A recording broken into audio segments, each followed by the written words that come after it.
Oke, jadi sekarang kita lanjut ke tutorial 2 MPK dengan aku Nukti dan rekan aku Nashita. Halo. Oke, jadi kita masuk ke materi sifat mekanik peralatan konstruksi. Nah, jadi secara umum ada tiga kelompok utama yang akan kalian pelajari. Ada require power, jadi kekuatan mesin yang diperlukan untuk dia itu bergerak dan bekerja. Lalu ada available power. Jadi available power ini adalah berapa banyak sih power yang dihasilkan dari suatu mesin. Dan ada usable power. Jadi usable power ini berapa sisa yang bisa digunakan untuk kerja. Nah, yang pertama ini kita akan pelajari required power, yakni ada istilahnya total resistance. Nah, jadi si total resistance ini tuh simply apa ya? Dia tuh terdiri dari dua jenis resistance, ada rolling resistance dan ada grade resistance. Nah, jadi kalau rolling resistance dia itu adalah jenis apa ya? Kayak resistensi yang berhubungan sama berat si mesin ini sendiri. Sementara kalau yang grade resistance dia ini berkaitan sama slope atau kemiringan lahan di mana si mesin ini bekerja. Nah, jadi tinggal ditambah ini si rolling resistance ditambah grade resistance itu adalah si total resistance. Nah, terus ini tuh dapat dari mana kalau misalnya nanti kalian ngerjain soal. Nah, ini kalian lihat kalau yang si rolling resistance itu tuh ada tabelnya, si koefisiennya ada di tabel di sini aku tampilin di tabel 5.1. Nah, terus total weight-nya itu tuh emang diberikan di soal. Nah, terus kalau yang si uh, grade resistance itu juga biasanya slope-nya tuh juga dapat dari soal. Nah, terus melalui formula dari si total resistance ada maka hubungan antara gradient dengan required power atau total resistance ada pada tabel berikut. Di sini aku juga masukin dengan asumsi alat itu adalah traktor sebesar 2000 lb per ton. Nah, jadi memang si total resistance ini itu tuh bisa dinyatakan satuannya dalam lb per ton atau kilogram per meter ton. Jadi hati-hati. Next. Nah, terus yang kedua tentang si available power. Nah, jadi yang available power ini itu tuh ada beberapa indikator, ada istilahnya horsepower dan torsi, lalu ada rim pull dan nanti juga ada yang namanya drawbar pull. Nah, jadi si horsepower ini sebenarnya ya kalau di soal itu biasanya langsung dikasih tahu si dia tuh berapa HP. Nah, nanti tujuannya si horsepower ini biasanya untuk mencari rimpul. Nah, tapi kalau misalnya ditanya gimana sih cara nyari horsepower, ini tuh ada rumusnya. Kalian bisa lihat di sini, 6,2832 dikali RPM dikali T per berapa nih? 33.000. Nah, ini adalah untuk horsepower-nya. Sementara kalau torsi, ini juga yang di rumus 6.13 yang 5,252 dibagi RPM dikali horsepower. Nah, cuma biasanya diketahui sih. Terus kita coba lihat yang si rimpul. Nah, si rimpul ini tuh penting banget karena bakal kita pakai di grafik juga dan dia adalah banyak prasyarat untuk perhitungan-perhitungan berikutnya. Nah, rimpul ini bisa kalian dapatkan dari rumus yang 375 dikali horsepower dikali efisiensi per kecepatan.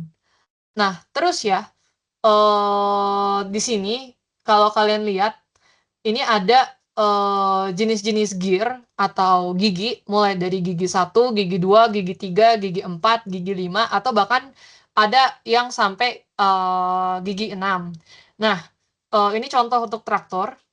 Nah, jadi di sini eh aku tuh cuma pengen ngasih lihat kalau ini memang sudah ada ininya apa default speed-nya tuh berapa misalnya untuk gigi 1, gigi 2 itu misalnya yang gigi 1 cuma 3,3. Nah, itu bakal mempengaruhi rimpul yang ada tuh berapa. Nah, jadi kalau misalnya kalian biasa bawa sesuatu yang gigi, misalnya kayak mobil gigi atau motor gigi, mungkin kebayang ya, rimpul itu tuh ibaratnya tuh kayak gaya dorong ya. Makanya kan kalau kita misalnya mau nanjak itu kan giginya jadi agak lebih rendah. Nah, jadi semacam kayak gitu rimpul tuh. Nah, terus si tabel maksimum rimpul ini itu dapat digunakan untuk mencari available power. Aku juga cantumin di sini contoh pemakaiannya dari si tabel 6.3 supaya kalian kebayang. Oke. Nah, terus dalam konsep rimpul itu tuh juga ada grafik hubungan rimpul dengan kecepatan alat dan gigi. Nah, di sini itu ada ininya, aku kasih contoh dari PPT Pak Budi juga cara makainya. Jadi yang pertama kalian harus proyeksiin dulu kayak dia tuh misalnya speednya berapa, terus apa namanya nanti kira-kira dia itu di gigi berapa, misalnya gigi 3. Nah, itu baru nanti kalian proyeksiin tuh terhadap garis yang miring yang ada 2%, terus 4%, 10%. Nah, jadi itu buat cara makainya. Nanti juga ada contoh soalnya sih. Next. Nah, terus masih dalam konteks available power, ini ada juga drawbar pull. Nah, jadi si drawbar pull ini dia tuh ditentuinnya melalui grafik. Jadi misal, coba deh kalian lihat di grafik ini. Misalnya diketahui kecepatannya tuh sebesar X km per jam ya. Nah, maka bisa dilihat di grafik drawbar pull itu tuh berapa ton sih buat tiap gigi yang memungkinkan. Oke. Nah, terus itu sudah selesai untuk available power. Kita ke yang terakhir, usable power. Nah, si usable power itu tuh apa sih? Jadi ibaratnya tuh kayak power yang tersisa. Kalian bisa lihat di sini, dia itu rumusnya adalah koefisien traksi dikali berat dari si alat tersebut. Nah, buat si koefisien traksi itu dapat dari tabel 6.4 ini nih, tergantung dia itu jenis surface-nya apa. Nanti baru kalian dapatkan nih berapa koefisiennya. Nah, terus sebagai tambahan ya, si usable power itu tuh nggak cuma tergantung dari traksi, tapi dia juga bisa dipengaruhi sama elevasi dan temperatur. Nah, ini bisa kalian lihat di sini. Memang ada hubungannya. Contoh nih, kalau dampak elevasi, semakin tinggi elevasinya, altitude-nya ya. Misalnya nih, kita bandingin antara Jakarta sama Bandung. Bandung itu kan sekitar berapa ratus meter di atas permukaan laut ya. Nah, itu nanti usable power-nya tuh sedikit lebih kecil dibandingkan dengan yang ada di Jakarta. Jadi memang ada pengaruhnya. Oke, next.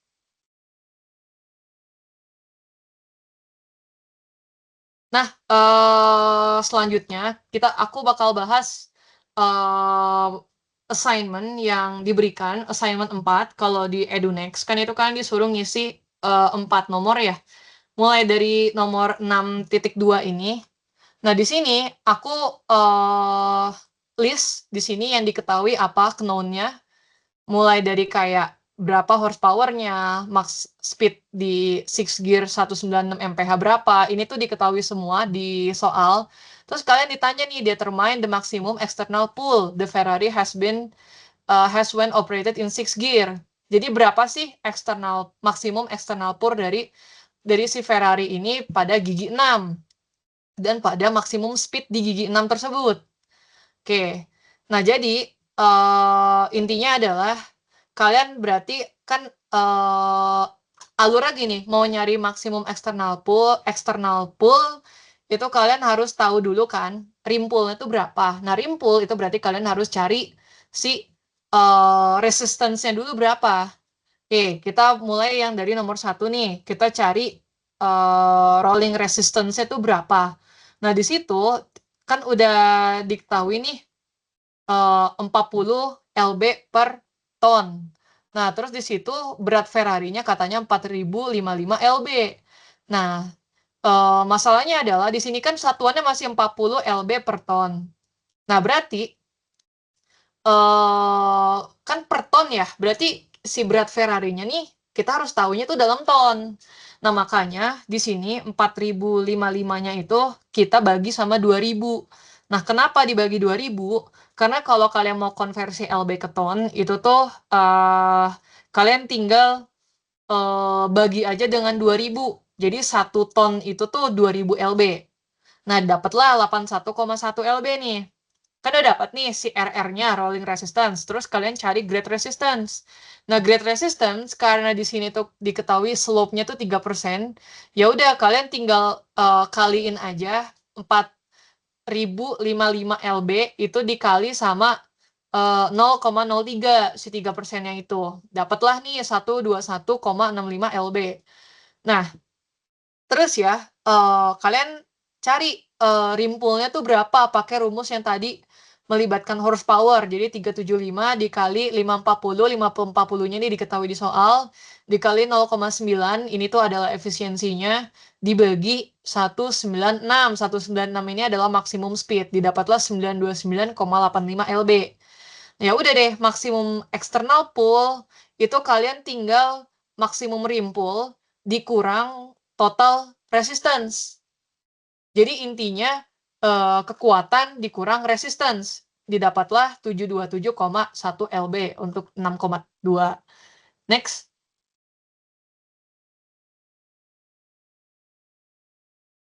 Nah, selanjutnya kita akan bahas yang 6.7. Nah, jadi buat yang 6.7 ini kan ada A dan B nih. Mulai dari yang A dulu. Determine the maximum rim pull of the tractor kalau efisiensinya itu adalah 92%. Nah, ini tuh gampang ya. Kalian tinggal masukin rumus rim pull aja. 375 dikali 300. 300-nya diketahui di soal.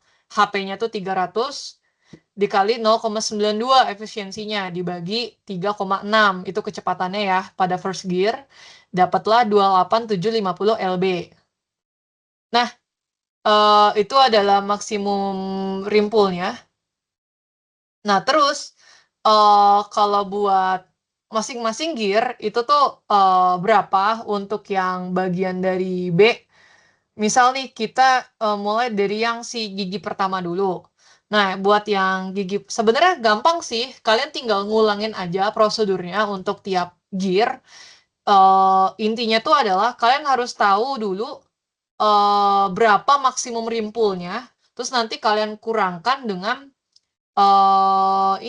dengan total resistance-nya. Nah, total resistance-nya itu untuk tiap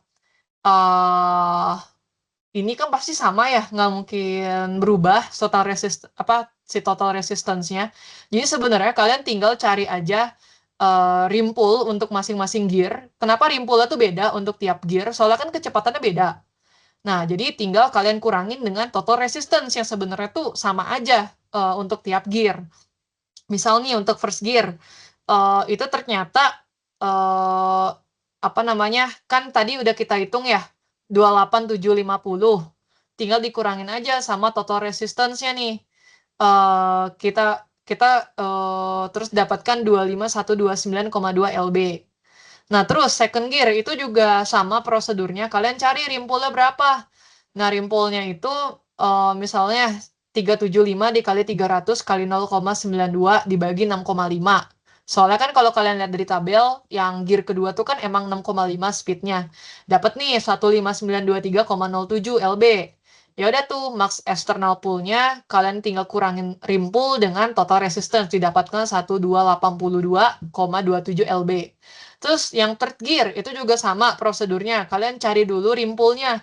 375 kali 300 kali 0,92 dibagi 11,5 karena dari tabel tuh 11,5 sama dengan 9000 lb nih. Ya udah nih max external pull-nya berarti 9000 dikurang total resistance. Didapatkanlah 5379,2 lb. Nah, untuk fourth gear itu juga sama. Kalian cari rim pull-nya karena kecepatannya di tabel 20,5 kalian masukin rim pull-nya didapatkan 5048,78 lb. Nah, max external pull-nya itu ya udah 5048,78 dikurang total resistance didapatkanlah 1427,98 lb. Oke, jadi begitu untuk yang 6.7. Next. Oke, jadi yang 6.10 ini kan diketahui bahwa adverse grade-nya itu 4%. Terus diketahui juga bahwa si alat ini tidak membutuhkan power rating is required for equipment condition, altitude, and temperature. Berarti di sini adalah kondisi dari peralatan tersebut atau traktor tersebut adalah empty atau tidak loading lah pokoknya. Terus selanjutnya setelah itu karena kita tahu ya, jadi kita garisin dulu yang empty ini. Nah, terus diketahui juga di soal bahwa kecepatannya adalah 14 mph. Nah, di sini dicari yang kecepatan 14 mph itu yang mana. Nah, disinilah ketemu 14 mph. Terus ditarik juga ke atas vertikal. Nanti berhentinya di mana? Berhentinya itu di gigi-gigi ini.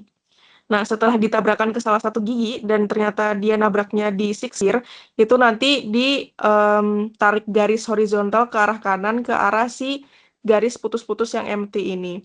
Nanti ketemulah dia titik temunya di mana. Nah, titik temunya itu ternyata adalah di 10%. Jadi kita ketahui bahwa total resistance-nya adalah 10%.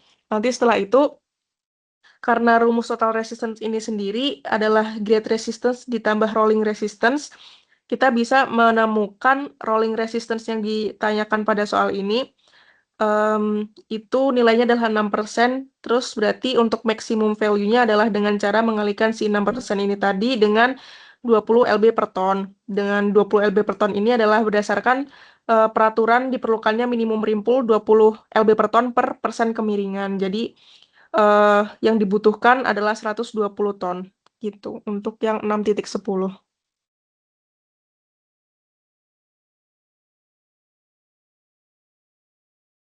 Oke, selanjutnya untuk 6.12. Nah, di sini ini ada A dan B. Jadi yang A ini ditanya what percentage of this rated rimpul HP does the tractor actually develop. Nah, jadi kita mau cari berapa persen sih dari rated rimpul si HP traktor ini. Nah, pertama itu kalian hitung dulu total resistance-nya itu berapa. Nah, total resistance-nya itu tinggal rolling resistance ditambah grade resistance. Nah, cuman di sini di situ di state ya 20 lb of rimpul required per ton of weight per percent of slope. Nah, di sini kan cuma diketahui slope-nya aja nih. Dia itu berapa nih? 5,5 ya. Makanya di sini kita tinggal rolling resistance-nya 55 lb per ton ditambah 20 dikali 55. Nah, kenapa 20 kali 55? Kenapa enggak 20 kali 5,5%? Soalnya itu maksud dari pernyataan tadi adalah 20 lb per 1%. Jadi karena ada kelipatan 5 kali 5, 5,5, yaudah kita langsung kali aja di sini sama dengan 165 lb per ton. Nah, selanjutnya kita hitung F resistance-nya. Nah, jadi di sini kalian tinggal 66.000 ditambah 48.000. Nah, 66.000-nya itu dia dari operating weight-nya, 48.000-nya itu tuh berat dari si loaded trailer.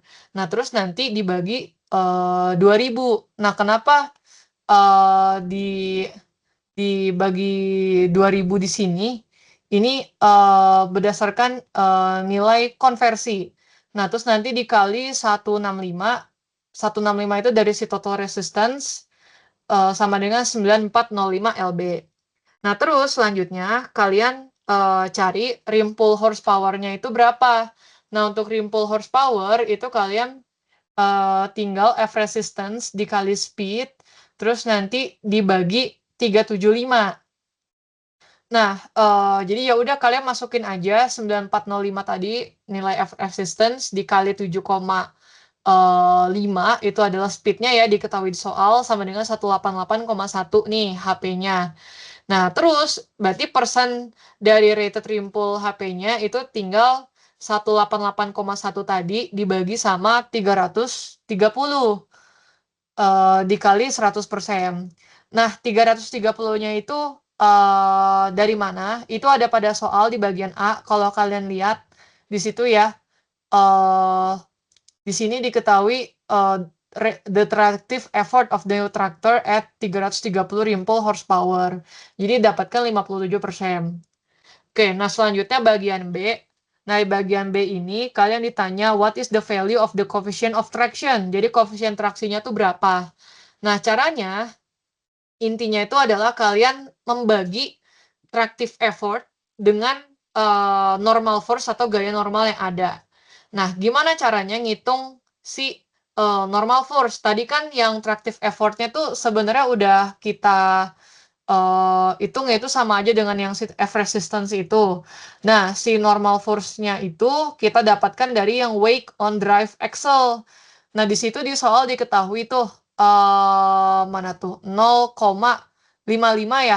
Dia itu untuk distribusi berat diketahui di soal 55% to the drive axle. Nah, jadi 0,55 dikali berat dari si traktor itu.